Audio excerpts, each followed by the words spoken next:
We've reached the middle of the season here for Major League Baseball, and even though we know it's way past the midway point, now the Mets have played almost 100 games at this point, but I think it's a good time to kind of go over and talk about how the season has gone and how we think the season is going to go moving forward. I'm going to give you some of the bad things, some of the good things, and why I'm optimistic moving forward. That's what we're going to talk about. I hope you stick around to Mostly Mets.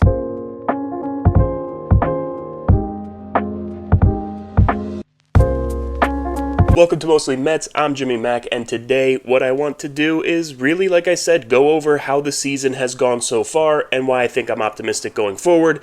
Before we go any further, if you end up staying and liking this type of content, please like, subscribe, comment, all that good stuff. And with that, we'll get right into it. So, right now, the Mets sit at 55-42, second place in the NL East, only a half game behind the Phillies. And it's been kind of a strange season. You know, going into the season, the Mets pitching staff definitely was thought of as their weak point, and for the first couple months, they carried the team. They had the best ERA in baseball. I believe going into June, they still had the best ERA. They hit a little bit of a rough patch, and you were using guys like Griffin Canning and Tylor Megill, who were way overperforming their career stats, looked really good.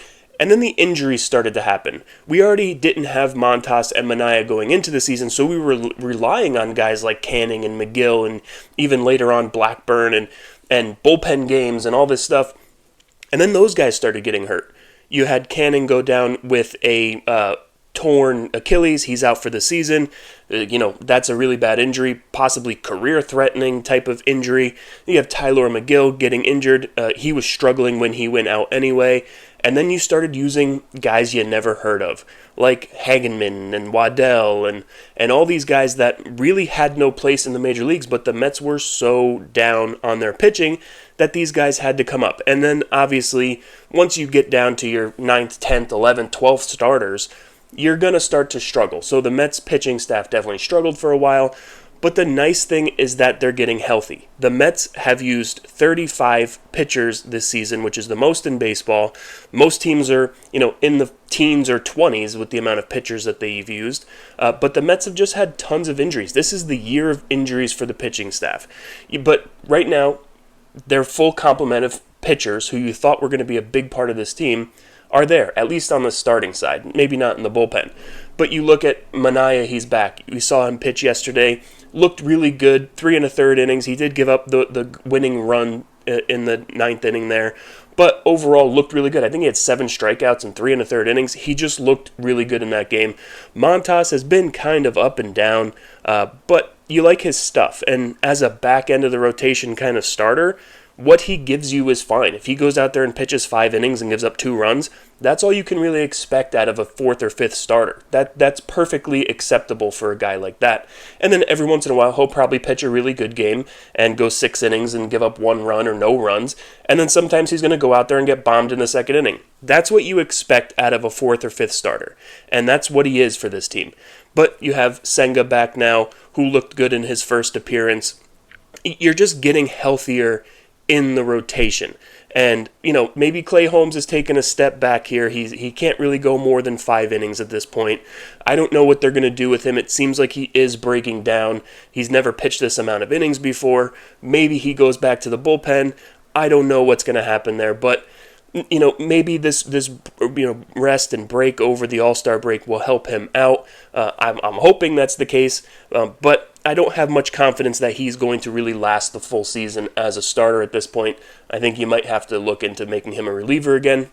And then if you look at the bullpen, obviously coming into this season, you had guys like Minter and Kranick and Danny Young, kind of having good seasons. Danny Young wasn't great, but you lose Minter, which was your big bullpen signing of the offseason.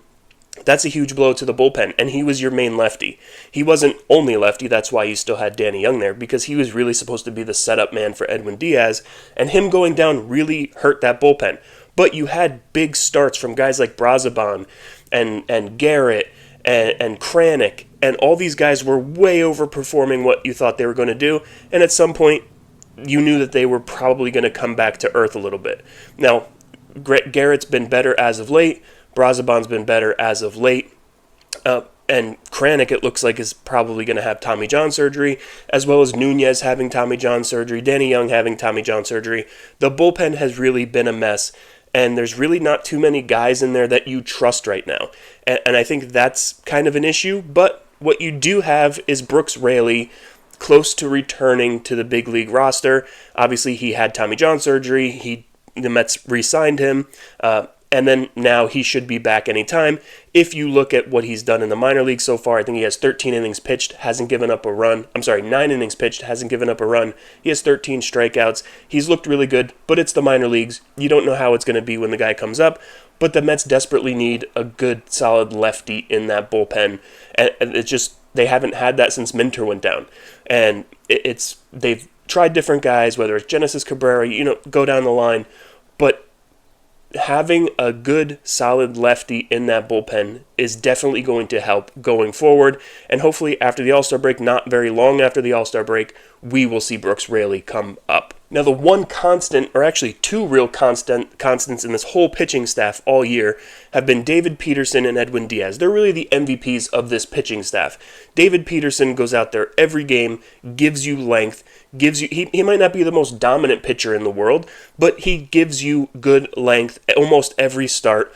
He keeps his runs down. He's able to work out of trouble, which is huge for him. He's a kind of guy who gives up a lot of hits, but he's able to work out of trouble. Now, will that always work? I don't know. He seems to be an anomaly. You see guys with his stuff and the amount of hits and base runners that he gives up.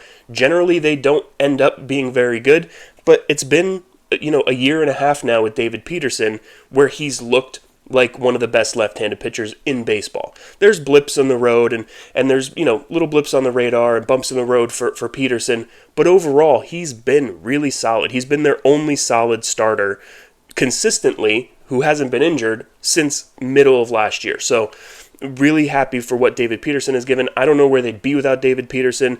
There was a time in this rotation where Clay Holmes and David Peterson were their only healthy starters, that they counted on before the season started, and Peterson's been that constant. And then you look in the bullpen, Edwin Diaz has completely bounced back this year after a couple of, a shaky season last year after coming off of the injury where he missed a whole year. It finally seems like maybe Edwin Diaz is back, the dominant Diaz, a guy that I honestly didn't think we'd see again. I thought after the knee injury and how he was shaky last year that maybe we had already seen the best of Edwin Diaz and he wasn't going to be the same guy going forward. But he's dominating again this year. He's got an ERA in the 1.7s. He's striking a lot of guys out. He's not putting runners on base as much as he did last year. He still gets a little shaky sometimes, as any closer will do. But he's kept his walks down, kept his hits down. He's got his whip is under 1. I think it's like a .89. He's been excellent this year, and the Mets desperately needed that. In a bullpen where you can't really count on anyone, they are able to at least count on their closer, and that's very important for them. Now, the Mets pitching, as we talked about, was dominant early in the season, and they had to be because the Mets offense was not that great at the beginning of the season. They've gotten better, but really it's because of the Fab Four. That's what they're coined now, right? Steve Cohen came out and talked about the Fab Four. And obviously we're talking about Nimmo, Lindor, Alonso, and Soto are the Fab Four, and they've been great. And Nimmo is having a bounce-back season. He's hitting .260, 18 home runs, 53 RBIs. He's got an almost 800 OPS. Lindor, he struggled over the last month or so, but he got off to an incredible start this year, starting for the All-Star game for the first time as a Met. He's got 19 home runs, 54 RBIs, and an almost 800 OPS. And Soto, after a slow start, I guess, it was a slow start for Soto, but not a slow start for any baseball player. He's really picked up his game. His batting average is over .260 now. He's got 23 home runs, 56 RBIs, and a .905 OPS. And Alonso, who's been their best hitter all year from the very start, the only guy that was really hitting early in the season, he's at .280 batting average, 21 home runs, 77 RBIs, and a .908 OPS. Now, that's the good part of the offense, and that's the guys that produce on most days. Those are the guys who are going to drive in most of the runs and hit the home runs and all that. But then there's the guys that you thought you could count on. And one of the main guys there is Mark Vientos. And Vientos has been hitting the ball better lately. The last series or two, he's been hitting the ball much harder, getting base hits, getting a couple doubles, a triple. He's been hitting the ball harder, getting on base more, doing more of what we thought he would be. But for most of the season, he has been terrible. He's swinging at awful pitches. The pitches that he used to swing at that were high in the zone or maybe even above the zone that he would hit for home runs, he's missing now. I don't want to call him a fluke because I don't necessarily believe that. But I don't think we should have necessarily been as high on Vientos as we were. I don't think he should have necessarily been counted on as a middle-of-the-order piece in this lineup, and I think that may be where the roster construction was a little bit off. You were counting on too much Vientos to power this offense. And remember, if the Mets didn't re-sign Pete Alonso, Mark Vientos was probably going to be the starting first baseman on this team. So we would have been in really bad shape if Alonso didn't resign and you had Vientos playing first and Beatty playing third. It would have been a struggle for this offense, even more than it has been so far this year. Another guy that you were counting on, Francisco Alvarez. And Alvarez completely disappointed this year. He seemed to regress. He's back in the minor leagues now as he was sent down because he was just not having a good season. Offensively, defensively, he was just struggling. Seemed like maybe it was a mental thing. I have no idea. Swing change. I know he went through a swing change. But since going to the minor leagues, he's hit a bunch of home runs. I think it's like 8 home runs in 13 games or something. He's just killing the ball down in the minor leagues. And he hit a home run the day before he got sent down. So maybe he was going into a hot streak, a big power streak, and the Mets kind of didn't take advantage of that by sending him down. But he needed to go down. I don't hate the move, not against the move. But he was another guy the Mets were counting on offensively, and he just was not that guy before he was sent down, and that's a tough thing. You know, you look at this offense, and everyone complains that it's only the top 4 guys, and it's very true. It is really only the top 4 guys that are producing. The Mets were counting on big seasons out of Vientos and Alvarez. And you could say that's the wrong thing to do, and in some cases I agree with you. You know, I don't think Vientos should have been counted on to be a big middle-of-the-order piece, but Alvarez going into, I believe it's his third year, third full season in the major leagues, you thought maybe you would tap into some of that power. Maybe he's only a 230 or 240 hitter, but if he can hit you 30 home runs and drive in 75, 80 runs, I don't think that's a bad, you know, you're talking about a much longer lineup with Vientos and Alvarez producing. Then you have 6 guys in the top that at least show you a lot of power. Even if they don't have high averages, high on-base percentages, they're still hitting home runs, still driving in runs, and I think that's what the Mets counted on. And I think, you know, obviously we could talk about roster construction all day, but it's just unfortunate that those guys haven't produced. You talk about some other guys that the Mets really counted on. Winker as the left-handed DH. He's been injured most of the season at this point. He only has 70 at-bats on the year, 1 home run, 10 RBI, 709 OPS. When he's played, he's been okay. He just never plays. He's been injured the whole season, basically. And then another guy that I think they counted on a little bit more was Jose Siri. Jose Siri was a guy who had a lot of power, a lot of speed, you know, stolen bases, home runs, that kind of guy. Plays really great center field. And he's been out the whole year. He only had, I think, 20 at-bats before he got hurt.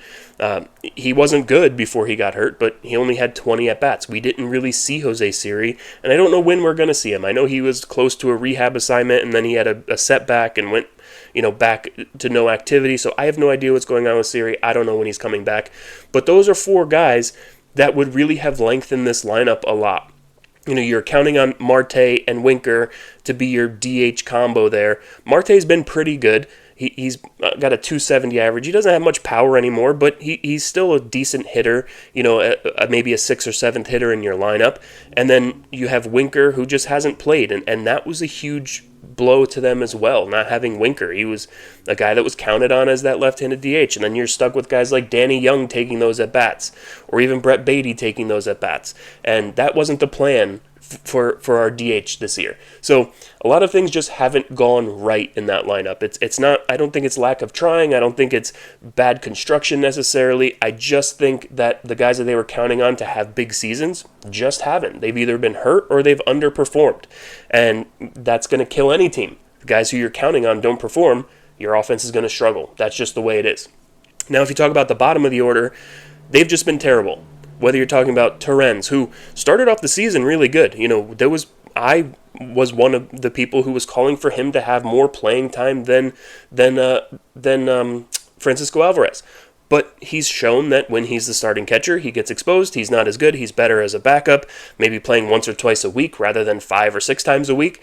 He needs to be a backup catcher, and the Mets desperately need Francisco Alvarez to figure it out and become a better player and really start hitting for that power again at the major league level.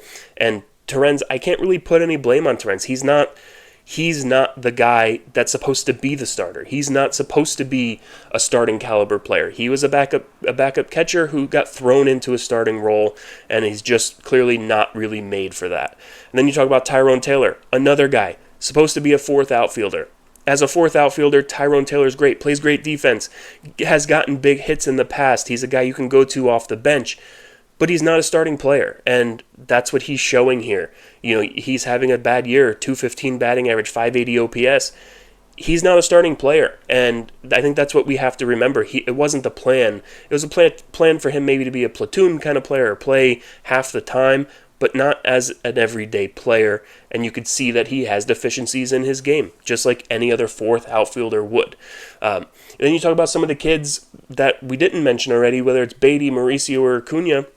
They've all been a little bit disappointing. Now, Mauricio, I think, is starting to figure it out a little bit. Beatty has had some good stretches, whether he's had some power, he's hit some home runs, but overall, neither of those guys have been that great. There's nothing spectacular about them. You see the flashes with Mauricio. I think he can be a really good hitter and a really good player for the Mets going forward.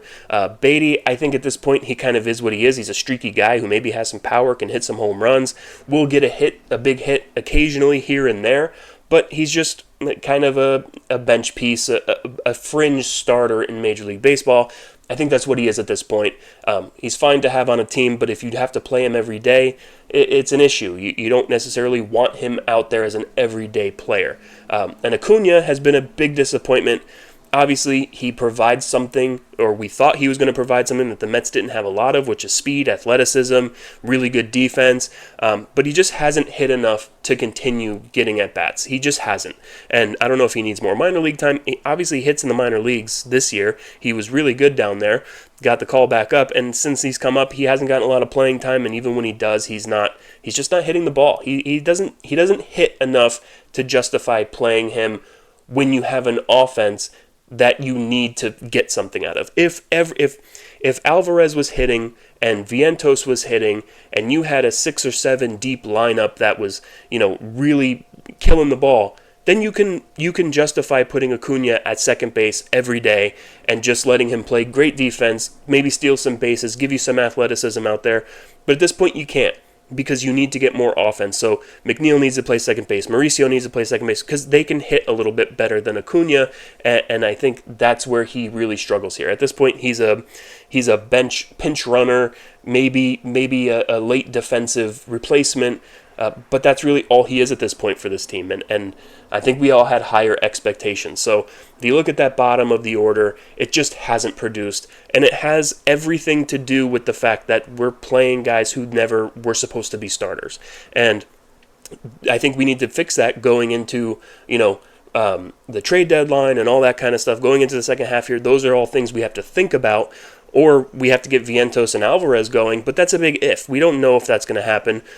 Vientos has shown some signs. Alvarez has hit really well in the minors, so maybe it works itself out. I just think there needs to be a move that needs to be made to bring another bat into this lineup. Now, if you look at their offense as a whole, they're 14th in runs scored, right around the middle of the league. They have 426 runs, but they're 8th in OPS, so top 10 in OPS, top 10 in home runs. They have 124, that's 8th, and they're 9th in slugs. So if you look at the underlying numbers, it's not bad. The problem has been their hits with runners in scoring position. They've struggled with that all year long. So they have power, they can drive in runs, or they can hit home runs, but when it comes down to those clutch situations, they don't drive them in.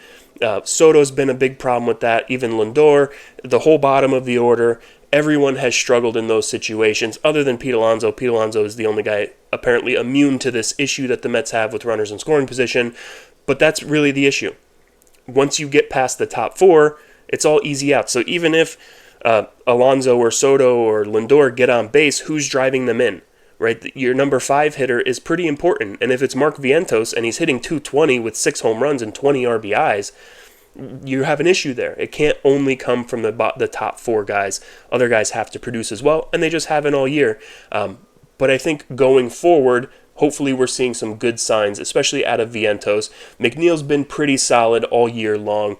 I just see better things in the second half if we get some better performances, really out of Vientos. If Vientos starts performing better, this lineup gets a lot longer, a lot better. If you have Vientos hitting 5th, McNeil hitting 6th, those are 6 guys that you can really count on in a positive way. And then if Alvarez comes back and does anything, you can have a 7-deep lineup. And then maybe you can not have to worry so much about who's hitting 8th or 9th and what they're doing down there, because most teams don't have great 8-9 hitters. The Mets aren't alone in having a bad bottom of the order. It's just we expected more out of this lineup. We expected better out of Vientos, Alvarez, all that kind of stuff. Maybe progression from Beatty or Mauricio or Acuna, but we just haven't gotten any of that, and that's really been their issue. It's as simple as this, right? You look at how many home runs the Mets have hit. They've hit 124 home runs this year. 81 of them have come from the Fab Four, the top 4 guys in the lineup. That's 65% of their home runs. They also have 58% of the team's RBIs. Now, I wanted to see if that was a strange thing or something that doesn't really happen, so I looked around. I looked at the top 5 home run hitting teams. Well, I looked at the top 4 and then the Tigers, because the Tigers have the best record in baseball. So the Dodgers, or the Yankees, have the most home runs in baseball. 56% of them are hit by their top 4. That makes sense because Aaron Judge has 35. If he had 28, maybe that percentage drops to 50 or 52, whatever. But yes, the Mets are 10% more than the Yankees. The Dodgers, 52% of their home runs are hit by their top 4.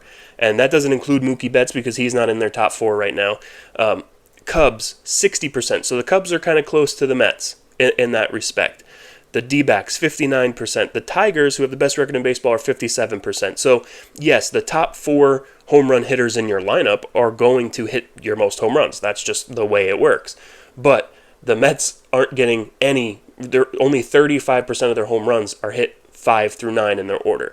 And that's really, that's an issue. And they need to start getting more production. So that's really hitting with runners in scoring position and production from the bottom of the order is what the Mets need to do to fix this offense. Now, obviously, one way that the Mets could definitely improve the team is the upcoming trade deadline. Now, there's going to be a lot of moves. I think that the Mets will make moves at the trade deadline. I don't know that it's going to be the big splash that everyone hopes for. I don't know if you're getting a huge bat or a big starting pitcher. I just don't see that happening at all for anyone, only because I think that there's a lot of teams still in it or who think they're still in it because of the extra playoff, spots and all that. I just don't think there's going to be a lot of teams selling their big ticket players. Now, I could be wrong, and usually there's one every year where a big ticket player does get traded. I just don't have that sense this year, and it doesn't seem like a lot of those guys are really available. Now, at the end of the day, everyone's available if you give up enough to get them, but I don't know that David Stearns is really the guy who's going to give up huge prospect capital or the capital you need to go out and get a huge player. But there are some needs. Obviously, the Mets' needs have been exposed. They need a center fielder, a real legitimate bat in center field, and they need a DH because even if Winker's healthy and you have Marte and Marte's healthy, they don't provide you a ton. They're better bench bats at this point than they are really DH options or starting options. I really just don't feel... They just need another bat, and the only way you're getting that is in center field or DH because every other position is kind of taken up. You have third base filled with either Beatty or Vientos. You have second base with McNeil and Acuna and Mauricio. You don't want to block any of those guys if you're hoping that they can become something. So I think it would really have to come from center field and DH. And at this point, realistically, I think if you're trying to fill center field, the realistic names are not very exciting, right? You have Cedric Mullins, who, yes, he has had good seasons in the past. He's not having a great year this year. He's got a 713 OPS. He's got 13 home runs, 41 RBIs, 13 stolen bases. Would he be an upgrade over Tyrone Taylor? Absolutely. He's a better player than Tyrone Taylor, better bat, better, just overall better player.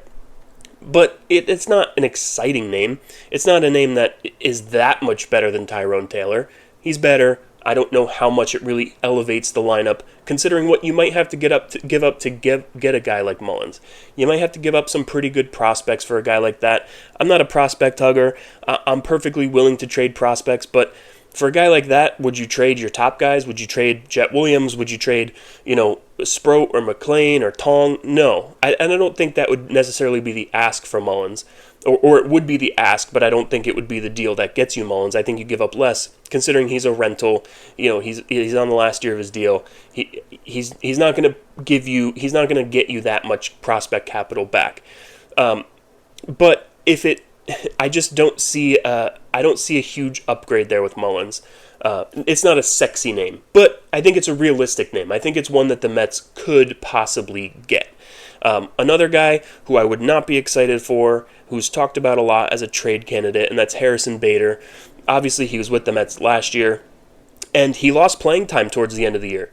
Going into the end of the season, Tyrone Taylor was getting most of the playing time in center field because he was just playing better. And Bader really wasn't much of a contributor to the team late in the year. And I don't see Stearns necessarily going out and getting a guy like Bader, who he already had and didn't really use as much as he would have wanted to.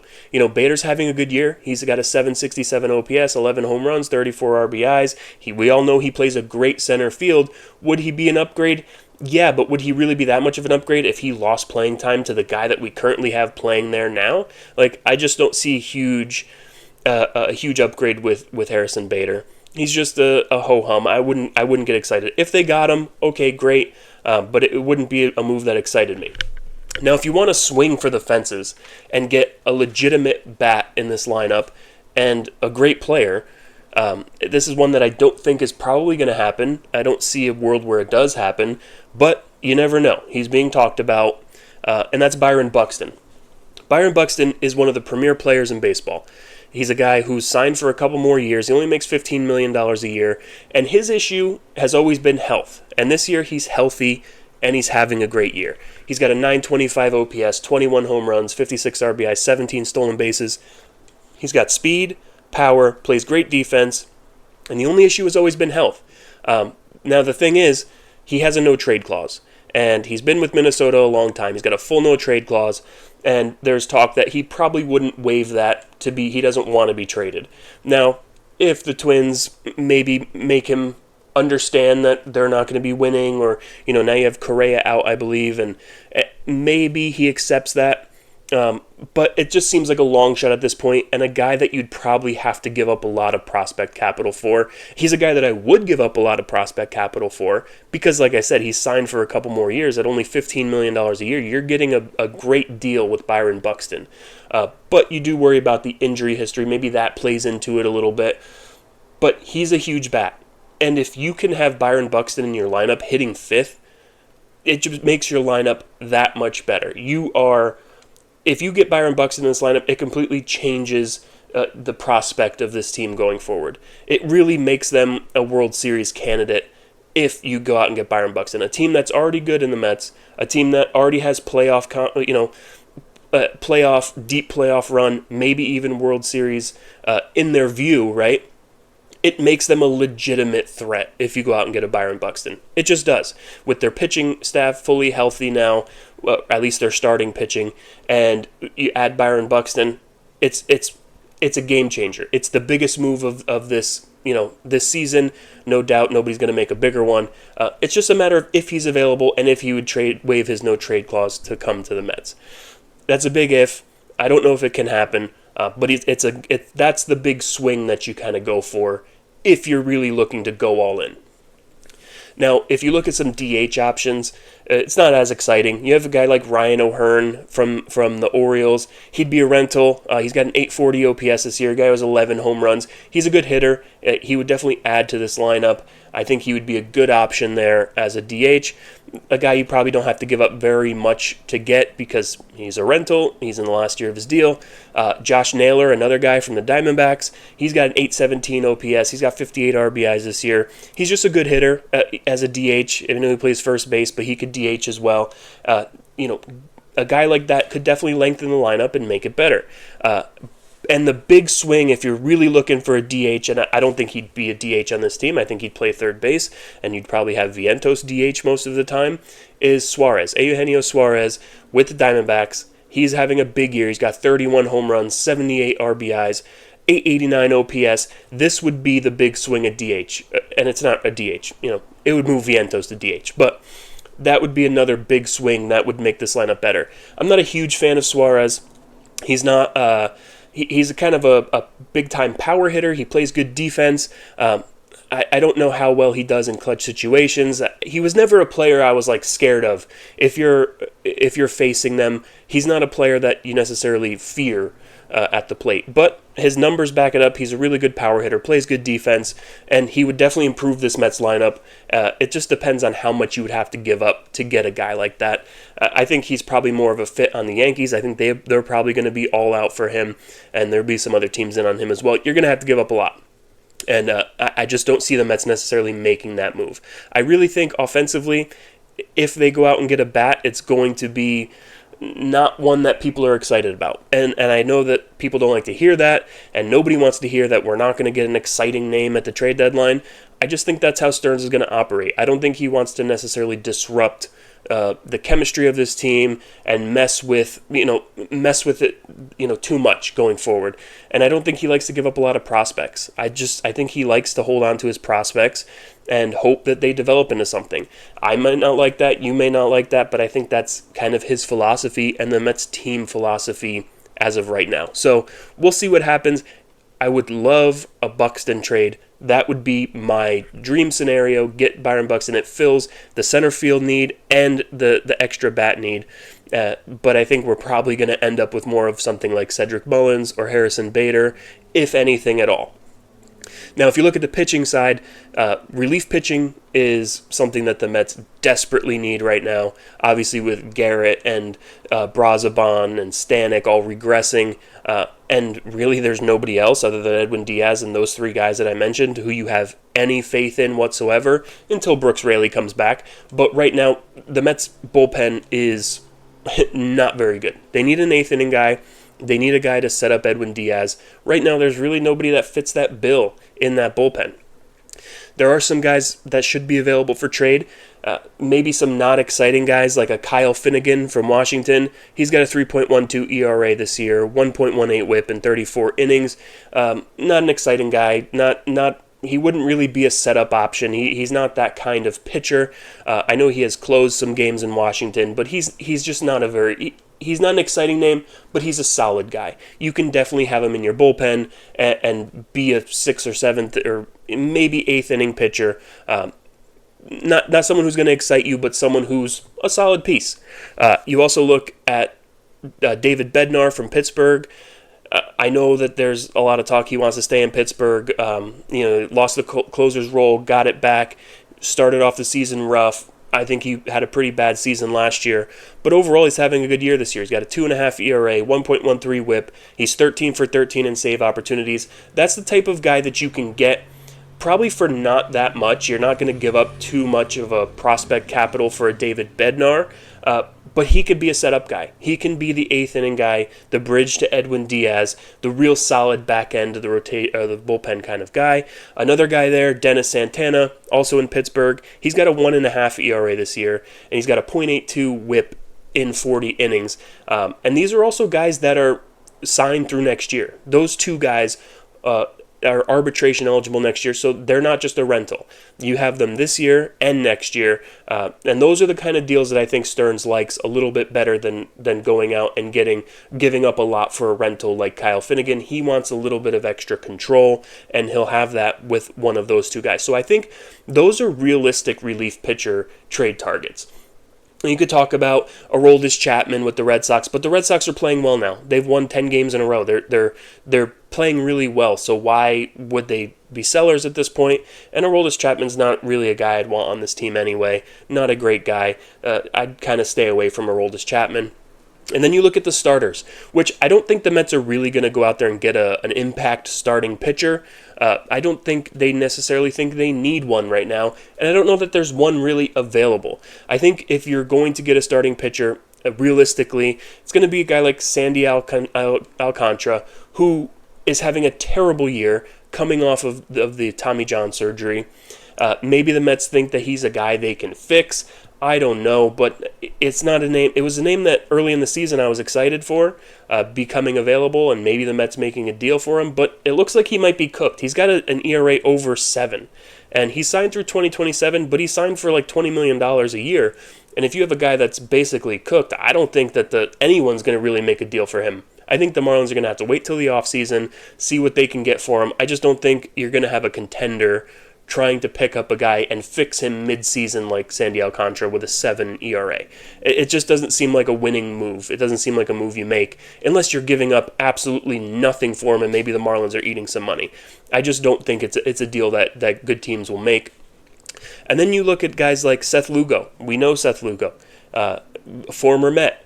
A guy who throws a lot of different types of pitches, and he was a reliever for the Mets, and now he's been one of the better starting pitchers in baseball for the last few years in Kansas City. And he's a free agent after this year. Well, he has a player option, but he's a free agent after this year.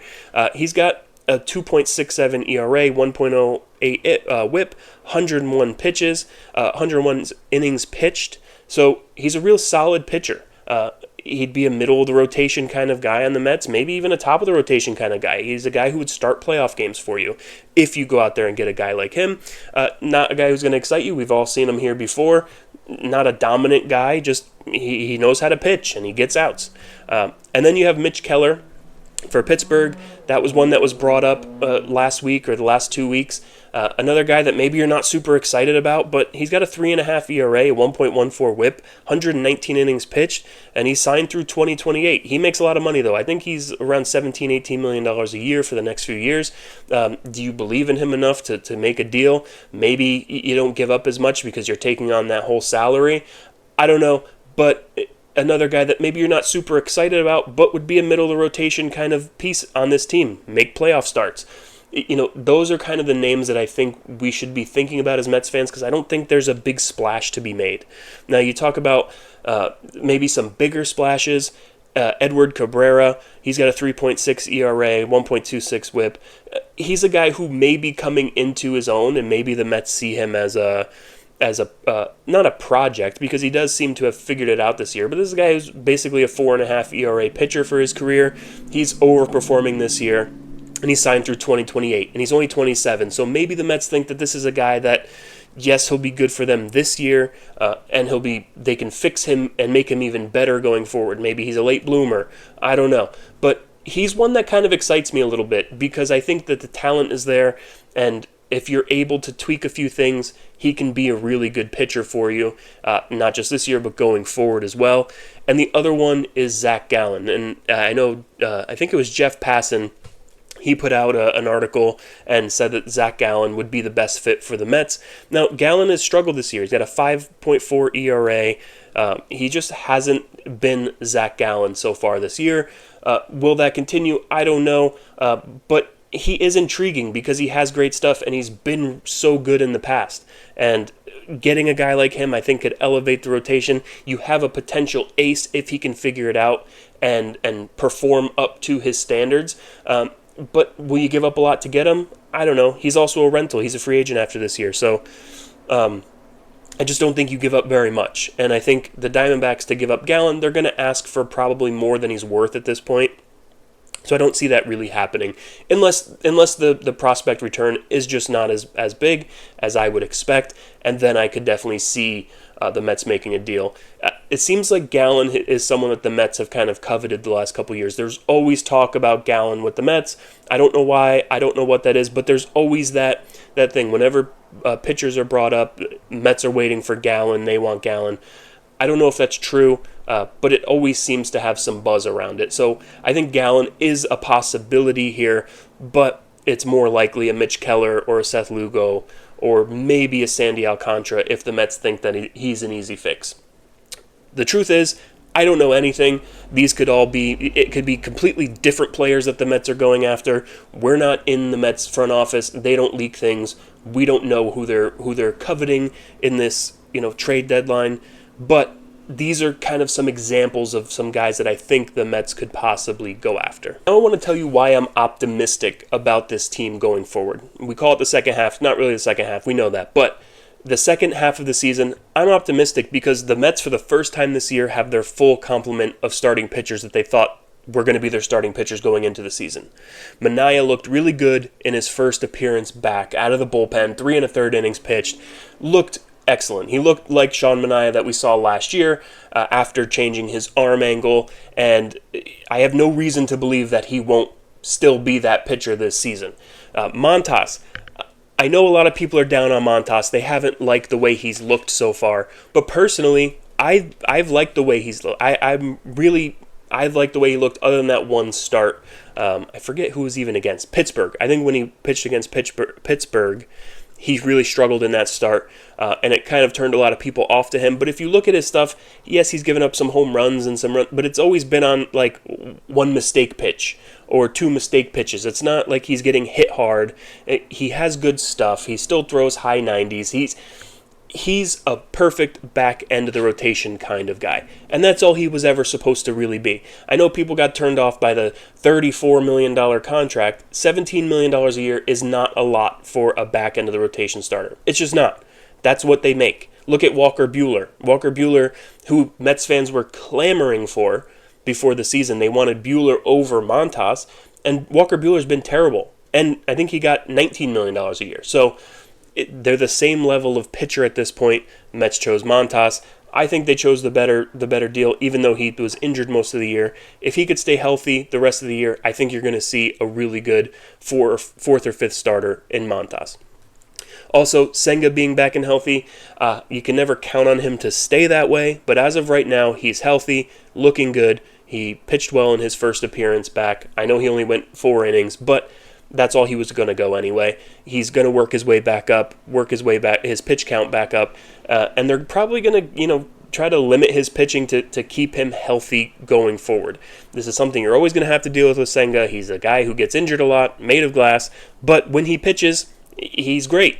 I think his ERA career is like 2.5, so he's a really good starting pitcher. We just have to hope he stays healthy, but finally, we have our starting rotation that we were supposed to have going into the season.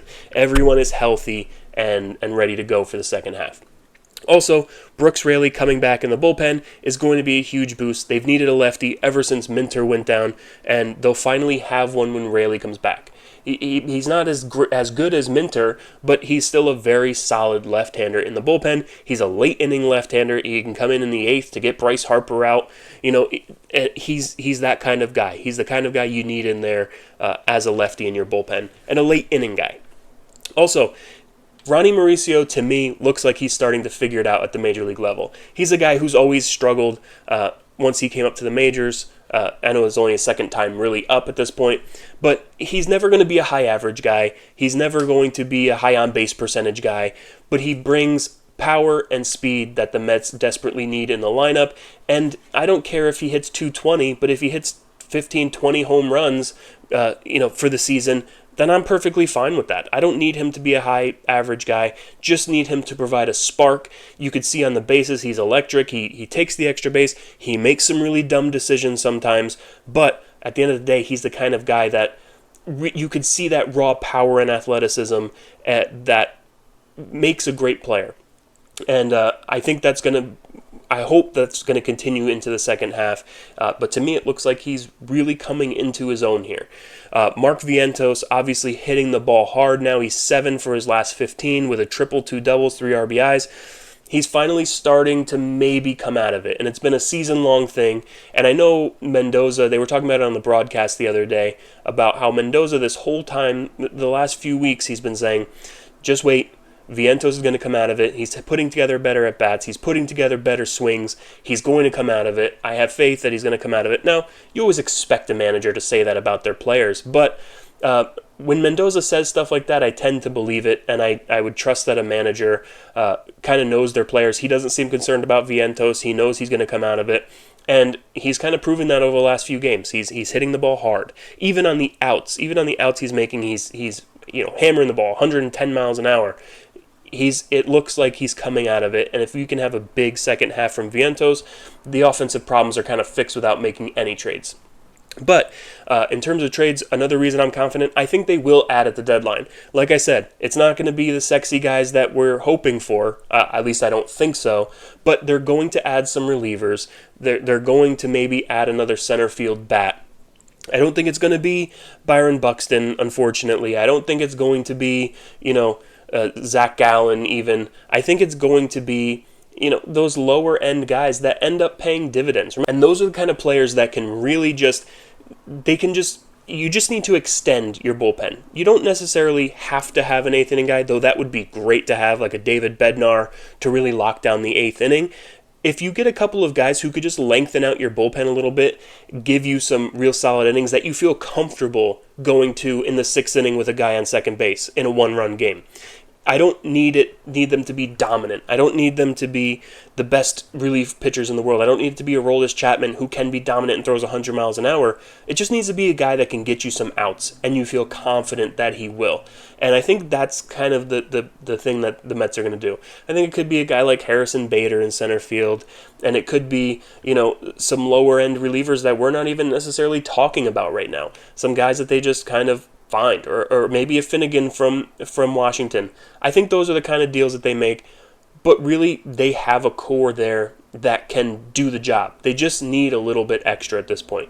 Would I love a dominant starting pitcher or a dominant eighth inning guy and a Byron Buxton in center field? Yes, everyone would.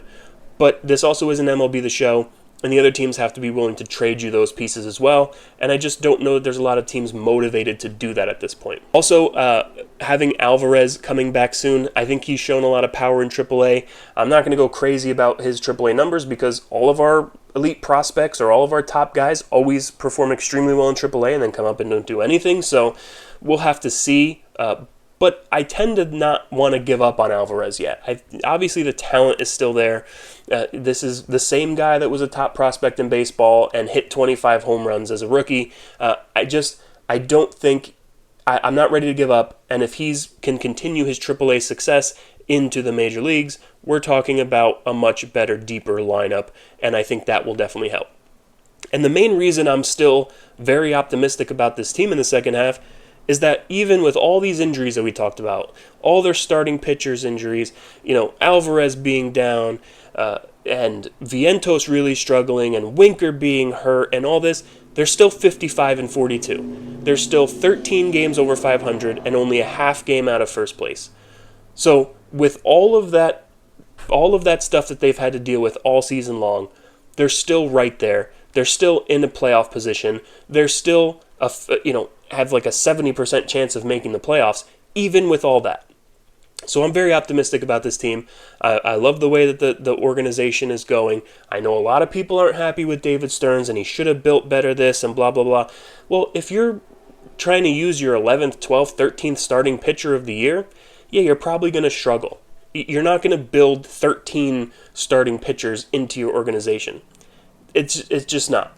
Now, I also think what I'm optimistic about is the fact that if we do see another injury with their starting pitching this year, we're going to see those kids come up. I know that the problem with calling up a Brandon Sproat or a Nolan McLean from Stearns' perspective is he doesn't want to call them up if he's just going to have to send them back down after a start or two. He wants to call them up and keep them up, which is a good, I have no problem with that. But if you have another starting pitcher injury, say, I don't even want to say a name, but say one of our guys gets injured, going to be out for 2 months, that's basically the rest of the season. You can't count on a guy to come back if he's going to be out with an oblique injury or a hamstring injury. you can't expect them back at any point. So I think one of those young guys will get the call up. You'll get an extended look at them and could even be in the playoff plans if they perform well. And I think that's why I'm optimistic as well, because you have some depth now, some high-end depth that will come up if there's another injury. I really believe that. But yeah, I don't want to go on too long here. I want to know what you guys think. If you're confident going into this second half of the season, what do you think about the Mets? Are you happy about the way the team's playing? Do you want to see them make a big deal? Do you want to see them make a big splash? Let me know in the comments. If you're still here, like, comment, subscribe, all that kind of stuff. And yeah, until next time, let's go Mets.